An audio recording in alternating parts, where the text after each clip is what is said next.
et les market movers aux États-Unis à présent. Nous sommes avec David Derry. On commence avec un point sur les indices américains. Exactement, la semaine qui a été marquée par l'invasion du Capitole la semaine dernière, avec justement des indices et la bourse qui a été marquée par cet événement. On y reviendra un peu plus tard avec le principal événement de la semaine dernière qui a été finalement le bannissement de Donald Trump sur les réseaux sociaux, que ce soit Twitter ou Facebook. Et donc les marchés américains qui réagissent que très peu à cette nouvelle. Par exemple, on a le S&P qui est toujours au-dessus des 3800 points. Donc on voit que malgré cette nouvelle, on reste quand même sur un bon catalyse. On devra attendre que Biden prenne ses pouvoirs là justement d'ici la semaine prochaine. La prise de pouvoir officielle devrait avoir lieu le 20 janvier. Maintenant, on sait que les démocrates demandent la destitution de Trump justement avant de la Maison Blanche. Donc on verra cette semaine si ce sera le cas. Mais en tout cas, pour le moment, le S&P qui se maintient, et pareil pour les autres indices. Par exemple, si on prend le Nasdaq.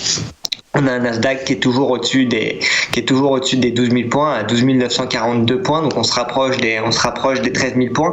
Et on a pareil pour un Dow Jones qui lui aussi reste quand même en bonne santé, parce qu'on est à 39 000 points pour le Dow Jones, en hausse de 0,16% ce matin, et on reste toujours au-dessus des 30 000 points, donc il y a un niveau de support assez important à suivre ici pour le Dow Jones.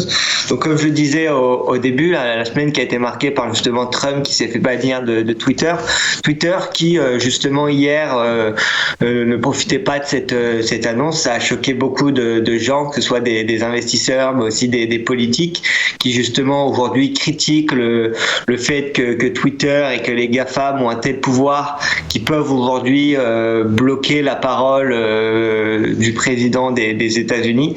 Et donc ça a créé un vif débat sur Twitter, qu'il y a des gens qui trouvaient ça normal, d'autres non.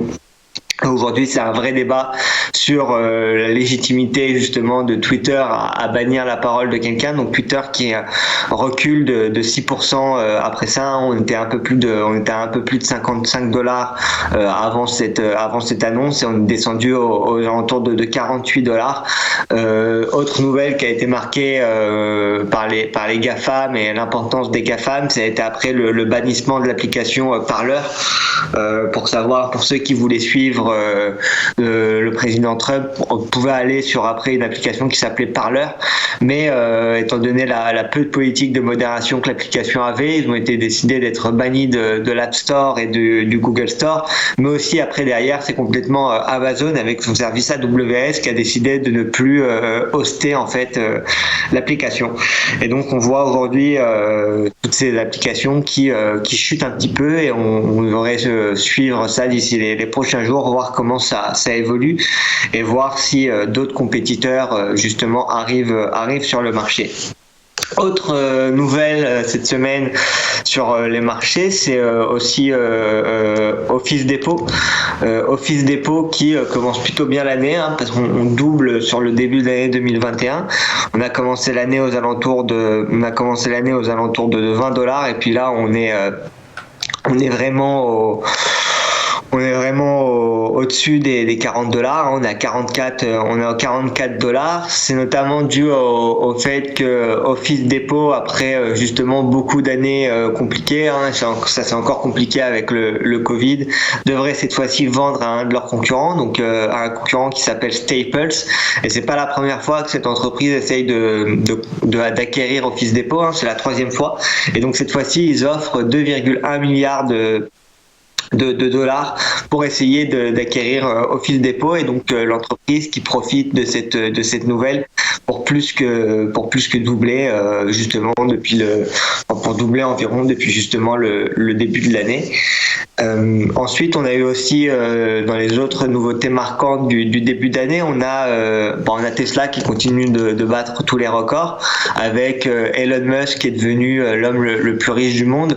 Aujourd'hui, Tesla se rapproche d'une capitalisation à 800 milliards de dollars, ce qui représente l'intégralité du secteur automobile. Donc Tesla est désormais valorisé plus que l'ensemble du secteur automobile, ce qui est quand même assez impressionnant. Pour rappel, le ratio price earning ratio de Tesla, il est à 1621. Ça veut dire qu'en gros, ils doivent pour que le prix de l'action Tesla soit rentable, il faut qu'ils gagnent 1621 fois les résultats qu'ils ont actuellement, les gains qu'ils ont actuellement. Et pour rappel, Tesla a vendu cette année, ils ont sorti leur dernier compte de résultats pour le dernier trimestre 2020 et ils ont vendu que 500 000 voitures.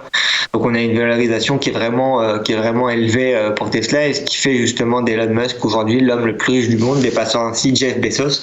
Et enfin, la dernière nouvelle à suivre sur les marchés, qui est intéressante à suivre, c'est Alibaba. Alibaba qui est en difficulté et qui perd à peu près un peu plus de 20% justement depuis la disparition très mystérieuse de son CEO.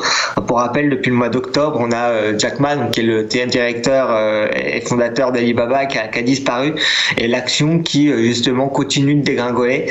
Et on était passé à un peu plus de $300 justement avant la disparition, et on est aujourd'hui à $227, hein, et c'est suite justement à un discours qui a été un peu dur justement de la part de Jack Ma sur les banques et le système chinois. Donc l'entrepreneur qui est porté disparu, et c'est ce qui justement impacte le prix de l'action et qui se retrouve aujourd'hui à $227.